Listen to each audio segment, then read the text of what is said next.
Also die Basis des Evangeliums ist tatsächlich die Lehre der Gerechtigkeit aus Glauben an Jesus.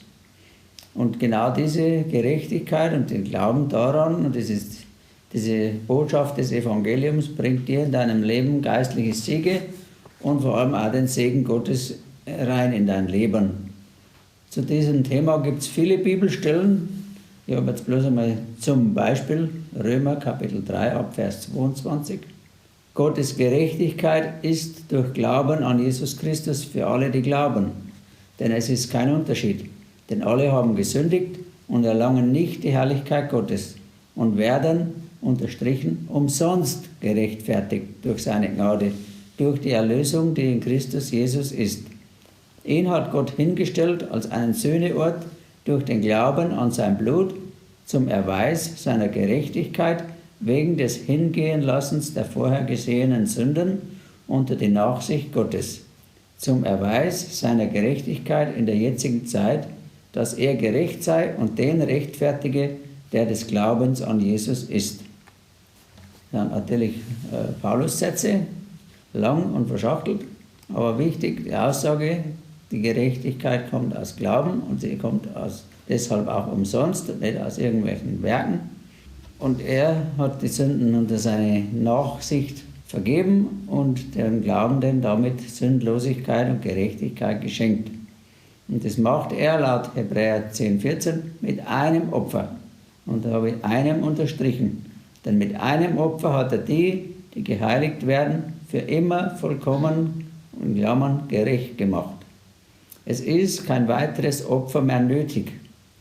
Es reicht dieses eine Opfer. Das war ein vollkommenes Opfer und es braucht nichts weiter mehr geopfert zu werden. Es muss nur daran geglaubt werden. Und Römer 5,17 spricht auch von einer Gabe, von einem Geschenk der Gerechtigkeit. Was wiederum bedeutet, diese Gerechtigkeit, die vor Gott zählt, ist aus Glauben und sie ist umsonst. Wenn du dir in deinem Herzen deiner Gerechtigkeit, die vom Glauben kommt, nicht zu 100% sicher bist und wenn du immer noch meinst, etwas dazu tun zu können oder tun zu müssen, noch schlimmer, weil du noch nicht genug bist, dann hat der Teufel immer noch den Fuß in der Tür, um dich zu berauben oder zu ärgern. Und der Teufel soll in deinem Leben nicht mehr den Fuß in der Tür haben. Er soll dich nicht mehr berauben und ärgern können. Deshalb ist die Aussage 100% gerechtfertigt unbedingt wichtig. Nicht, dass jemand meint, ja, ich bin zwar gerechtfertigt, aber naja, ein bisschen vielleicht doch nicht. 100% sind 100%. Das ist Fakt. Durch den Glauben an Jesus bist du vor Gott zu 100% gerechtfertigt. Da gibt es kein 90% oder 99,9%. Entweder bist du gerechtfertigt oder du bist es eben nicht. Dann bist du ein Sünder oder du bist ein Sündloser, ein Gerechtfertigter. Die Bibel sagt, dass du dadurch versöhnt wurdest mit Gott, durch dieses stellvertretende Opfer Jesu. Da steht nichts mehr dazwischen. Versöhnt ist versöhnt. Die Sünde, die dazwischen stand, ist eben an Jesus gesöhnt worden und ist damit beseitigt. Und jetzt bist du sein innig geliebtes Kind. Seit deiner Wiedergeburt bist du das, ob du das wusstest oder nicht. Du bist seit deiner Wiedergeburt vor Gott 100% gerechtfertigt. Du bist sein innig geliebtes Kind. Und du darfst alle Zeit zu ihm kommen mit all deinen Belangen oder auch mit der Anbetung und Lobpreis. Du hast den Zugang, du hast die Berechtigung. Ohne irgendeine Bedingung von Seiten Gottes. Keinerlei Bußleistungen, nur durch Glauben darfst du und sollst du zu Gott kommen. Sagt uns auch der Hebräer, Kapitel 11, Vers 6. Ohne Glauben ist es unmöglich, ihm wohl zu gefallen. Denn wer Gott naht, muss glauben, dass er ist und denen, die ihn suchen, ein Belohner sein wird. Ich finde diesen Vers so wunderbar. Man muss glauben, dass er ist, dass es ihn gibt. Und so kannst du Gott nahen durch das Blut Jesu. Und obendrein ist er dir dann ein Belohner, ein Segner, ein Helfer, ein Papa letztendlich. Und wenn du dir dieser Sache, deiner 100%igen Rechtfertigung nicht ganz sicher bist, dann macht es deinem Glauben das Leben ein bisschen schwer. Es trübt diesen kindlichen Glauben ein bisschen ein und du tust dich einfach ein bisschen schwer, in die Gemeinschaft mit Jesus zu kommen. Wenn du aber überzeugt bist, es ist alles weggewaschen, es gibt kein Hindernis, es gibt keine Sünde, dann tust du dich auch im Glauben, zu ihm hinzutreten, viel leichter. Darum ist diese Lehre heute, diese 100%ige Gerechtigkeit aus Glauben, eine entscheidende Sache für dein Glaubensleben. Der Geist des Gesetzes, und da meine ich jetzt nicht unbedingt einen dämonischen Geist, sondern so eine religiöse Geisteshaltung, die versucht, die Decke auf deinem Herzen zu halten, um diese Herrlichkeit zu verschleiern und zu verdunkeln. Diese Herrlichkeit, zu der du eigentlich kommen darfst, die du empfangen darfst, in der du dich aufhalten darfst, will er dir einfach verschleiern. Und das ist so eine religiöse Geisteshaltung, was man noch alles tun muss und so weiter. Ne? Paulus sagt uns im 2. Korinther 3, 15 und 16, aber bis heute, so oft Mose gelesen wird, liegt eine Decke auf ihrem Herzen. Dann aber, wenn es, in Klammern habe ich eingeschrieben, das Herz, wenn sich das Herz zum Herrn wendet, wird diese Decke weggenommen. Wenn sich ein Mensch im Glauben vom Herzen her an Jesus wendet, wird diese Decke, die das Gesetz draufgelegt hat, weggetan. Also wende dich zu Jesus, fang an zu glauben und natürlich auch das auch zu bekennen, weil nur Glauben ohne ein Werk ist auch nicht viel wert. Du musst es auch in die Tat umsetzen, indem dass du dich dazu bekennst, dass das Blutopfer Jesu dich zu 100% gerechtfertigt hat. Sprich das ruhig so aus im Glauben. Das bringt dir erstens Offenbarung und zweitens Durchbrüche in deinem Herzen, dass der Glaube Raum bekommt. Denn diese Decke, das ist nicht so eine leichte Wolldecke, die oft auf den Herzen liegt, sondern die ist manchmal wie ein stählerner Panzer und der muss geknackt werden, weil den Menschen so oft und so intensiv das Gesetz und seine ganzen Auswüchse gepredigt wurde und gelehrt wurde, dass dieser Panzer erst einmal richtig geknackt werden muss, dass das Herz hüpfen und springen kann in seiner Freiheit. Aber vor Gott ist diese Gerechtigkeit, diese 100%ige Gerechtigkeit eine Tatsache. Ob du das weißt oder nicht, vor Gott ist es Fakt. Wenn du wiedergeboren bist, ist es eine vollkommene Tatsache. Aber um diese dazugehörigen Segnungen zu empfangen, musst du es schon erstens wissen und zweitens nach und nach davon überzeugt sein. Das bringt dir das, weil es dann die Decke sprengt und die Decke wegnimmt. Um hier überzeugt zu werden, dass du diese Überzeugung bekommst, musst du einiges dazu wissen und lernen. Das heißt, diese Glaubensgerechtigkeit hat dich nicht nur vor Gott gerechtfertigt, sondern auch gegenüber dem Gesetz und all seinen Forderungen. Das ist ganz wichtig.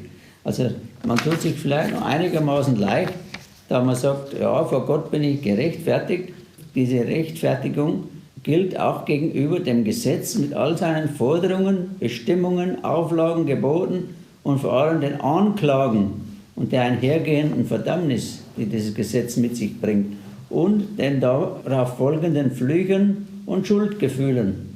Und es ist ganz eine üble Sache, wenn man einen Teil der Gebote von Mose mit dem Glauben des Neuen Testaments vermischt. Das ist ein ganz gemeiner Glaubenskiller, wenn man das tut.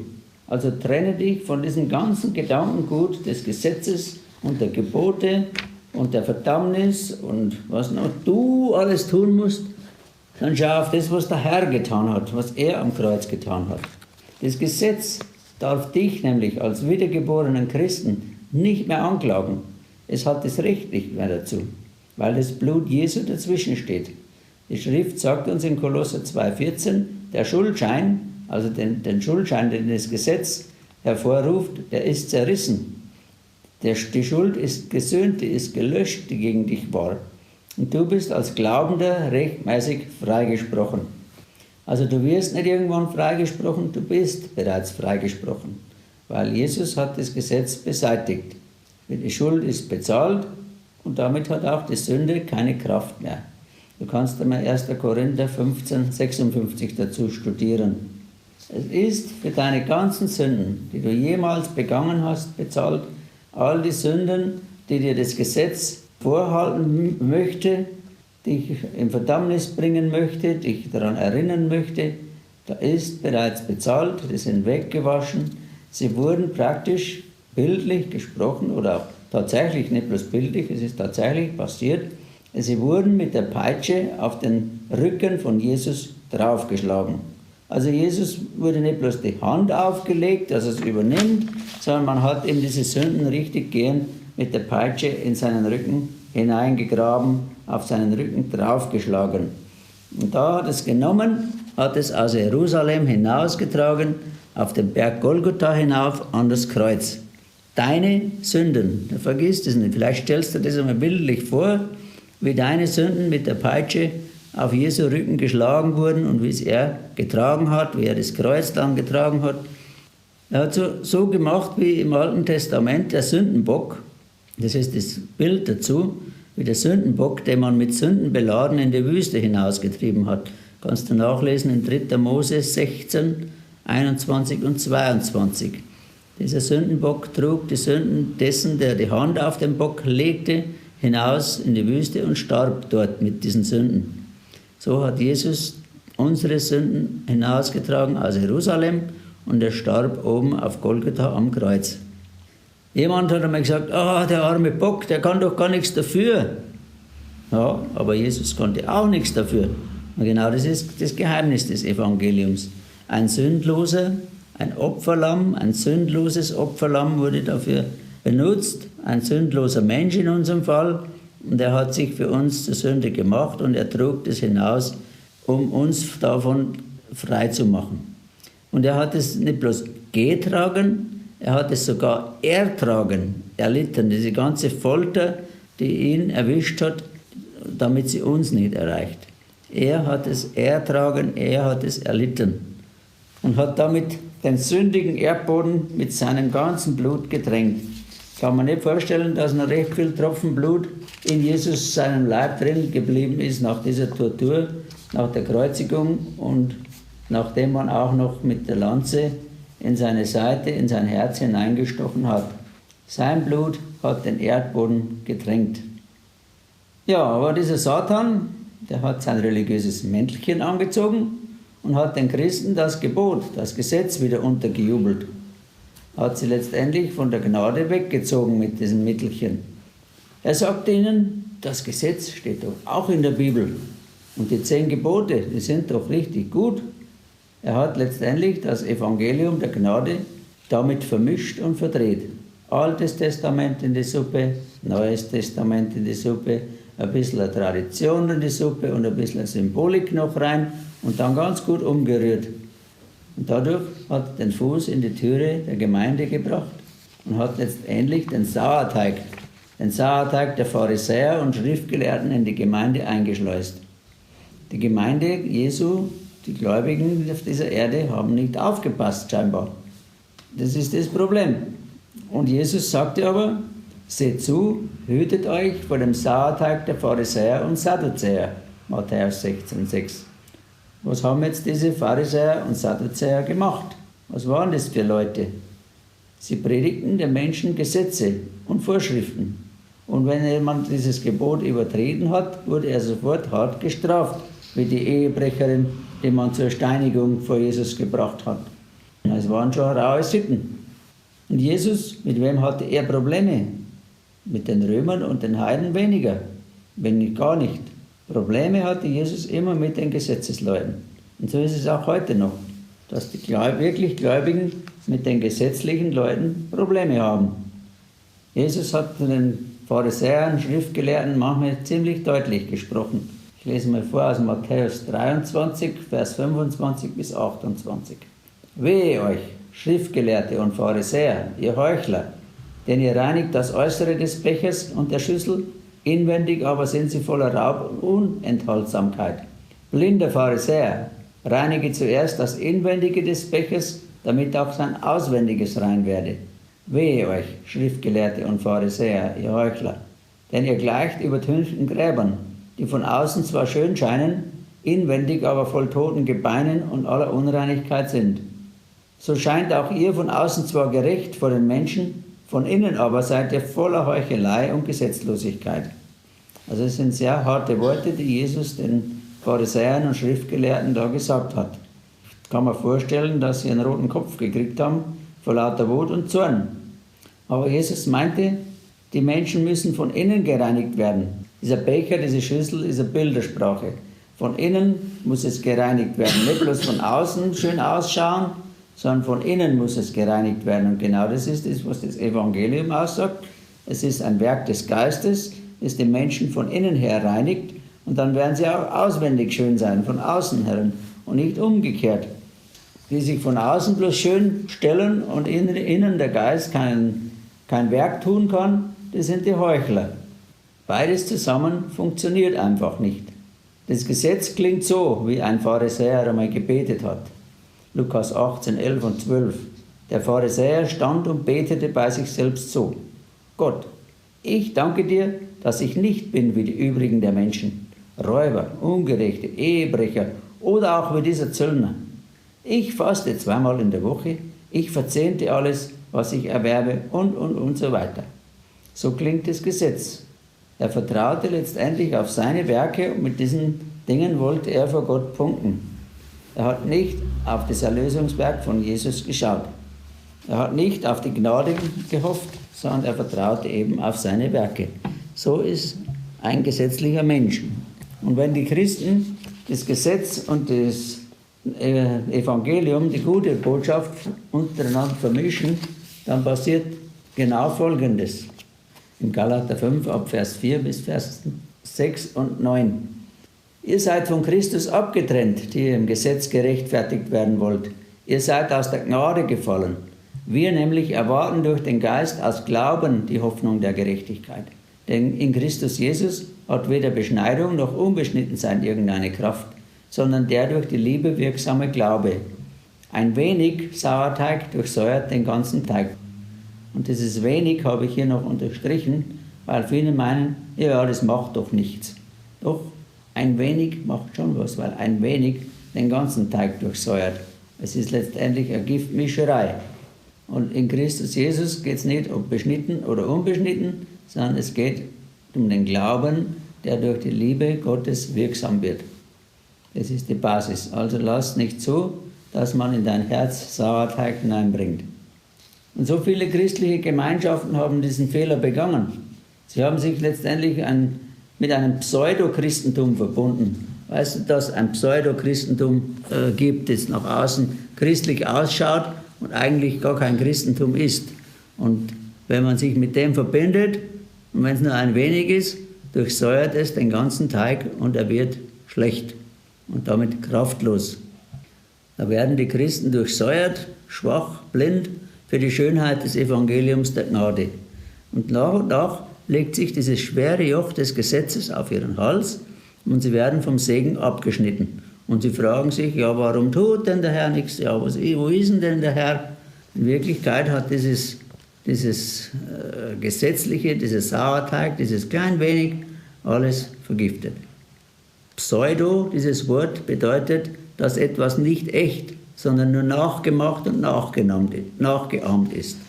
Also es ist letztendlich Heuchelei. Und Jesus sagte zu seinen Jüngern, hütet euch vor dem Sauerteig der Pharisäer, das heißt vor der Heuchelei. Lukas 12, 1.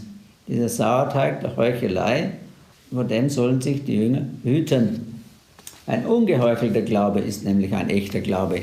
Ein geheuchelter Glaube ist nur ein aufgesetzter Sonntagsglaube oder eine geistliche Schauspielerei, der wird nur vorgegaukelt und wird so getan, als ob man wirklich gläubig ist und man tut so schön und fromm. Aber Gott interessieren die Herzen und er kennt auch die Herzen derer und ihre Motive. Ob sie sich damit selber brüsten wollen oder ob sie wirklich Gott, den Herrn lieben und das Evangelium von Jesus Christus. Das ist ein Riesenunterschied. Paulus schreibt einmal im 2. Timotheus 1,5 von einem ungeheuchelten Glauben. Denn ich erinnere mich des ungeheuchelten Glaubens in dir, der zuerst in deiner Großmutter Lois und deiner Mutter Eunike wohnte. Ich bin aber überzeugt, auch in dir. Also Paulus freute sich über diesen ungeheuchelten Glauben, diesen echten Glauben. Und zwar ein echter Glaube, der braucht keine Gebote, weil der sowieso das Richtige tun will und in der Liebe wandelt. Die Heuchler, die wollen diese Rechtfertigung aus Glauben einfach nur ausnutzen, um ihre Bosheiten zu rechtfertigen. ja, die tun in ihren Bosheiten weiter und sagen, ja, ich bin auch gerechtfertigt. Und unterm Strich meinen sie, jetzt kann ich tun und lassen, was ich will. Sie wollen nämlich gar nicht gottgefällig leben. Sie wollen nur den Segen haben, sie wollen nur gut dastehen und ja, Gott letztendlich als Automaten benutzen für ihre Zwecke. Aber dieser Gott lässt sich nicht manipulieren, er kennt die Herzen ganz genau. Und solche Leute werden eben nichts von Gott empfangen. Sie müssen einfach mit den natürlichen Gegebenheiten vorlieb nehmen. Der Gemeinde ist durch Jesus Christus nämlich ein neues Gebot gegeben. Und es steht in 1. Korinther 13, 4-8, kannst du nachstudieren. Dieses Gebot ist die Liebe. Und das ist das einzige, das ist das neue Gebot, das es im Neuen Testament wirklich gibt, das zählt. Und da hat Heuchelei keinen Platz. Also halte dich lieber von dem Gesetz und seinen Geboten fern, bewahre dein Herz vor diesem Sauerteig, sondern richte dein Herz lieber auf den Geist der Liebe und lass dich davon leiten. Da bist du auf der sicheren Seite. So viele Christen diskutieren und streiten über Schriftstellen, was jetzt richtig ist und was jetzt falsch ist, und sie streiten darüber und haben ganz vergessen, den Geist der Liebe über dem ganzen Ding richten zu lassen. Also, Jesus hat dich auf jeden Fall als Glaubenden gerechtfertigt gegenüber dem Gesetz. Dann stelle dich im festen Glauben und auch mit Bekennen darauf und gib dieser Anklage vom Gesetz her keinen Raum. Lass dich nicht verunsichern, wenn Menschen kommen, die dir wieder das Gesetz unterjubeln wollen, sondern gib der Gnade den Raum. Der Gnade, die in Christus Jesus ist. Darüber sollst du nachdenken, nachsinnen, auch aussprechen, meditieren, wie heißt es, vor dich dahin murmeln. Und wenn andere Gedanken kommen, dann kehr wieder um und denk wieder über die Gnade nach. Fang nicht an, über das Gesetz, über das Gebot zu denken, weil die Folge davon ist immer Anklage und Verdammnis. Und es hat dieses Gesetz kein legales Recht mehr, dich zu verklagen und zu verdammen, weil du gegenüber dem Gebot gerechtfertigt bist.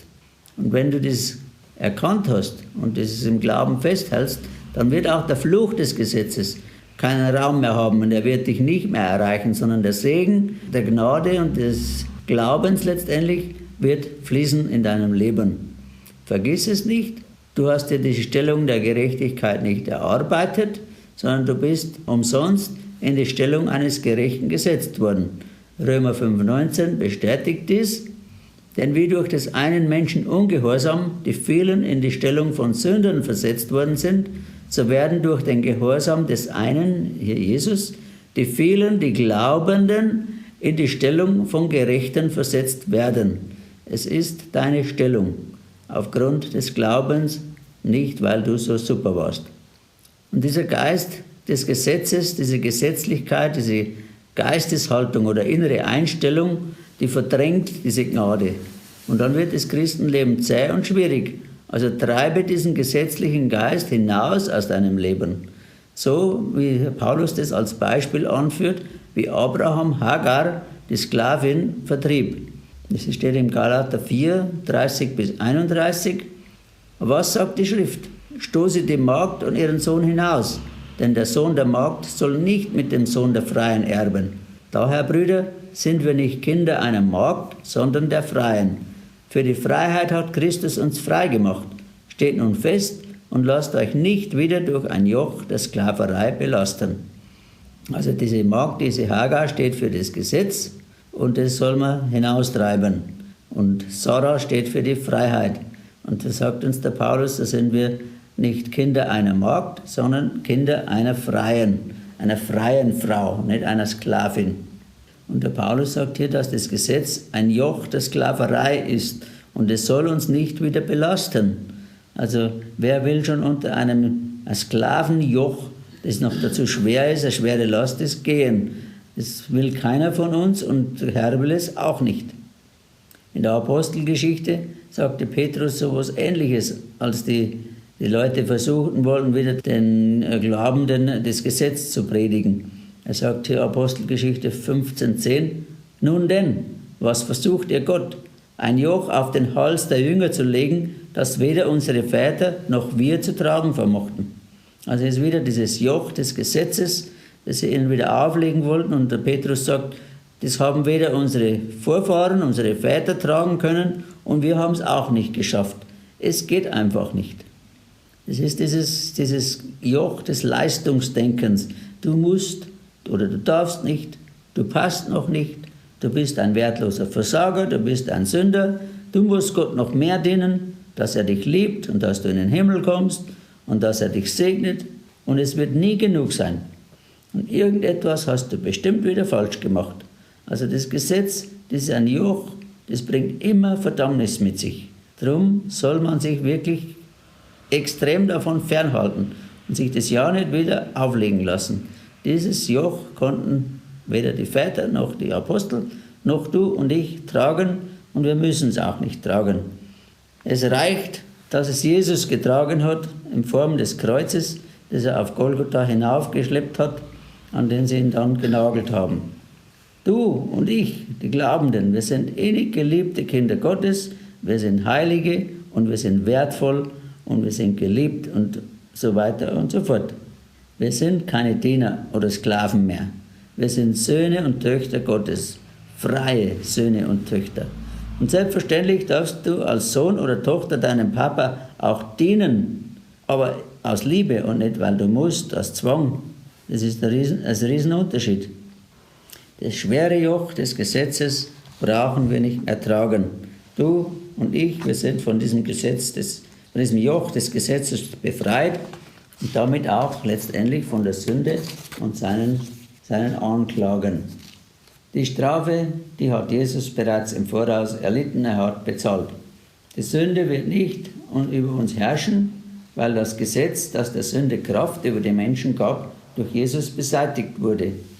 Die Kraft der Sünde ist das Gesetz, sagt der Paulus in 1. Korinther 15, 56. Wenn aber kein Gesetz mehr da ist, dann ist die Sünde auch kraftlos. Dann kann die Sünde dich nicht mehr zwingen, dieses oder jenes Böses zu tun.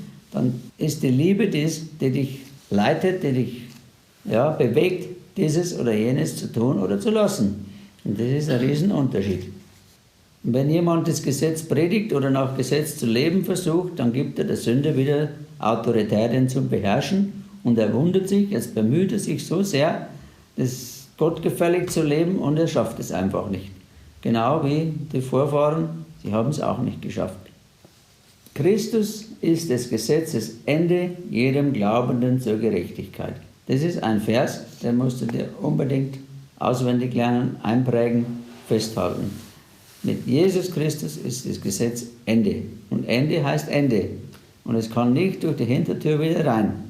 Es ist für jeden Glaubenden Gerechtigkeit geschehen. Das ist jetzt sehr ausführlich zu diesem Thema, aber es ist so wichtig. Der Sauerteig ist so ein Gift. Darum ist es so wichtig. Aber es gibt noch mehr Dinge, gegen die das Erlösungswerk Jesus dich gerechtfertigt hat, und zwar zu 100%. Dinge, die damit kein Recht mehr an dir haben, aber sie wollen dieses immer unterjubeln, dass das vielleicht aus dem und dem Grund ja noch sein darf und sein kann und was weiß ich. Also grundsätzlich hat der Satan, seine Dämonen, irgendwelche geistlichen Kräfte der Finsternis und der Bosheit und all ihre Machenschaften und Angriffe kein Recht mehr an dir. Das musst du dir einprägen. Das hat kein Recht mehr. Und nicht sagen, ja, ich sehe, aber da tut der Teufel was, da ist irgendwas, da werde ich angegriffen. Das gibt's, das ist schon klar. Aber es ist illegal. Es hat kein Recht mehr, weil du gegenüber diesen Mächten der Finsternis auch zu 100% gerechtfertigt bist. Punkt. Gerechtfertigt zu 100% ist 100%. Und auch irgendwelche Gebundenheiten, Blockaden, geistliche Fesseln, Flüche aller Art, sie haben kein legales Recht mehr an einem wiedergeborenen Christen. Auch wenn da jemand sagt hat, dein Opa, der hat im Krieg dieses und jenes getan und vielleicht Juden verfolgt und vielleicht Menschen getötet und deshalb hat das ein Recht und so irgendwelchen Zeug, dann ist es ein Schmarrn, weil du bist eine neue Schöpfung. Jesus hat dich von diesem ganzen Zeug frei gemacht zu 100%. Es hat kein Recht mehr. Es kriegt bloß ein Recht, wenn du immer noch glaubst, es könnte irgendwo ein Recht haben. So schleicht sich der Teufel mit solchen Lehren und Lehrern in die Gemeinde ein und hat immer wieder den Fuß in die Tür, um dich dann wirklich tatsächlich zu berauben. Ebenso die ganzen Krankheiten, Schwachheiten, Gebrechen, Unreinheiten und der vorzeitige Tod hat kein legales Recht an einen Christen, der von neuem geboren wurde, in Christus Jesus ist und lebendig wurde. Ja, aber die sind doch krank und der hat noch irgendein Gebrechen oder sonst was. Das mag ja sein, aber die Rechtmäßigkeit, die sieht anders aus. Die Rechtmäßigkeit heißt es hier, das ist illegal. Das musst du wissen und das musst du im Glauben hochhalten und dann wird früher oder später der Teufel und all seine Werke und die Krankheiten und die Gebrechen und das ganze Zeug aus deinem Leben verschwinden müssen. Es kann nicht anders sein. Es ist nur dieser Glaubenskampf, der eine Zeit lang in deinem Kopf rumschwirrt und der dann gewinnt, der hat aber auch den Sieg. Und wenn diese Gerechtigkeit in deinem Denken und deinem Herzen die Oberhand gewinnt und du vollkommen davon überzeugt bist, dann hast du auch die volle Autorität und all diese Dinge werden aus deinem Leben verschwinden müssen. Genauso ist es mit Armut, Mangel, Schulden, Misserfolg, Unsegen, Torheiten und Dummheiten, alle negativen Umstände und Schwierigkeiten, Nöte und schwere Lasten, die du schleppst. Sie haben eigentlich kein Recht mehr in deinem Leben. Das musst du wissen und das musst du akzeptieren, positiv akzeptieren, dass es kein Recht mehr hat. Also nicht so akzeptieren, ja, ich muss es halt dann auch tragen, so sagt es die Religion, wir müssen halt jeder muss sein Packerl tragen und so weiter. Nein, musst du nicht. Das andere ist die Lüge und wenn du der Lüge glaubst, dann tragst du dein Packerl. Und wenn du die 100%ige Rechtfertigung annimmst und du von dem überzeugt bist, dann werden diese ganzen Packerl aus deinem Leben verschwinden müssen. Genauso ist es mit Unglauben und Zweifel, mit Ängsten und Sorgen, mit Unfrieden und dem ganzen Zeug, Menschenfurcht und Menschengefälligkeit.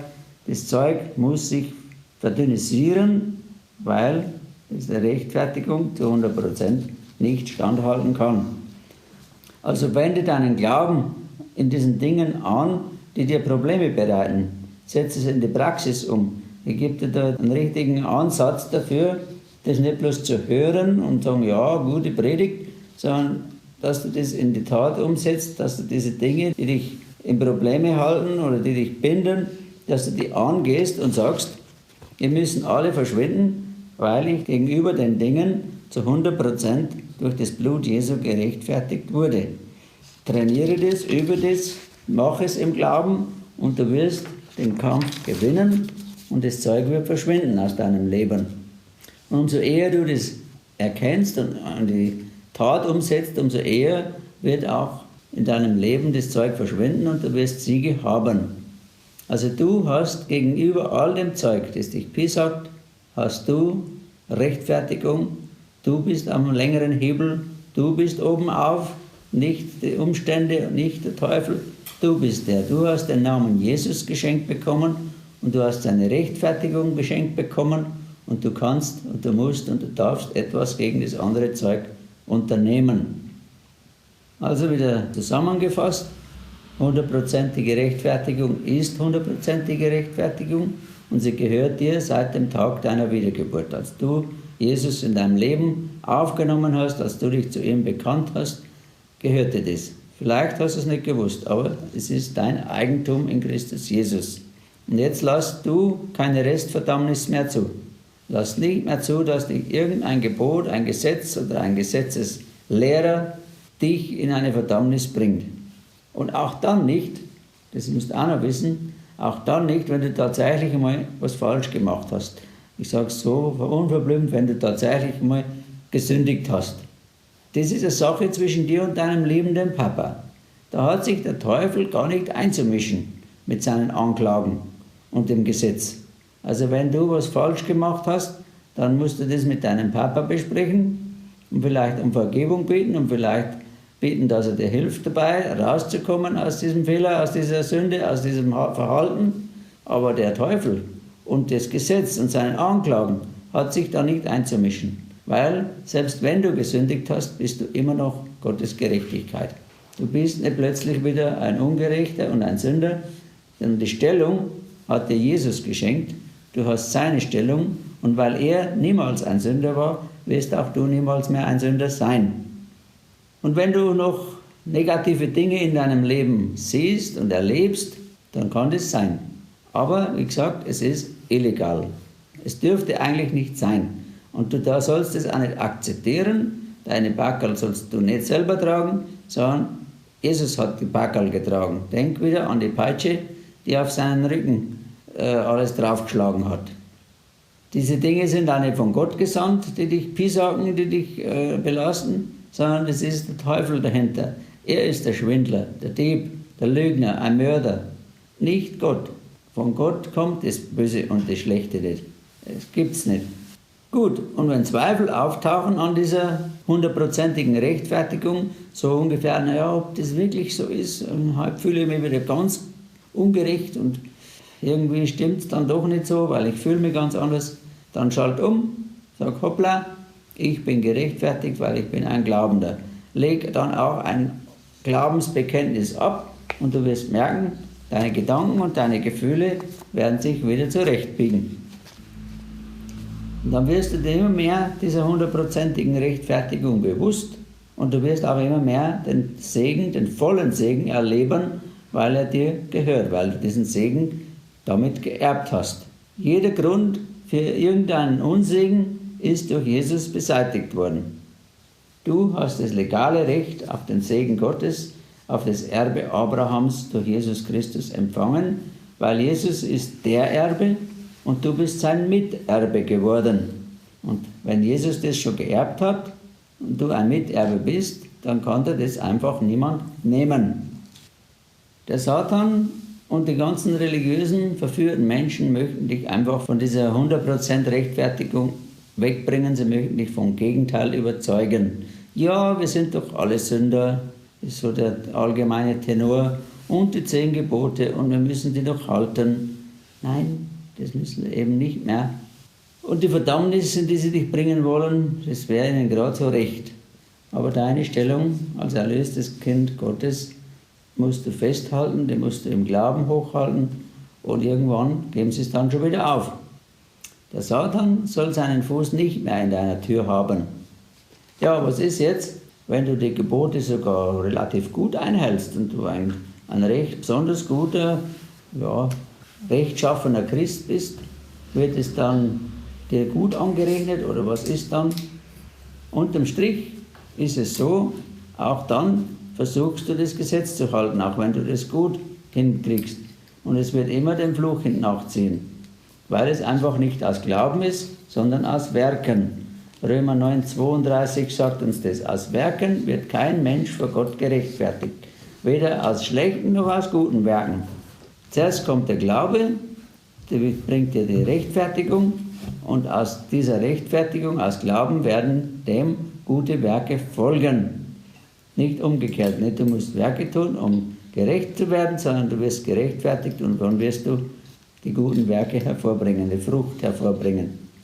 Wir leben im Glauben, nicht im Schauen. Aber das bringt dann die Ergebnisse und dann können wir schauen und uns freuen an den Segnungen. Vielleicht hörst du einmal wieder die Lehren, die ich ins Internet gestellt habe, der Gerechte ist sündlos oder der Segen der Gerechtigkeit oder du bist rechtskräftig freigesprochen. Dann bist du ein Hörer der guten Nachricht des Evangeliums, aber du sollst nicht nur einer sein, der das hört und nach ein paar Tagen wieder alles vergisst, sondern du sollst einer sein, der das in deinem Leben, in dem Glaubenstat umsetzen kann. Sonst wird es dir nämlich nichts nützen. Also höre es immer wieder, ja, bis es dir wirklich aus den Ohren hängt. Höre es immer wieder, diese Glaubensrechtfertigung, bis in deinem Herzen der Funke überspringt. Bis es zündet und du plötzlich auch diese Glaubenswerke tust, von innen heraus. Dann bist du nämlich ein Täter des Wortes, laut Jakobus 1,22 und nicht allein ein Hörer, der sich selbst betrügt. Also wenn du immer bloß hörst, aber dieser Zündfunke nicht kommt, dann betrügst du dich selber, weil du dann das nicht in die Tat umsetzt.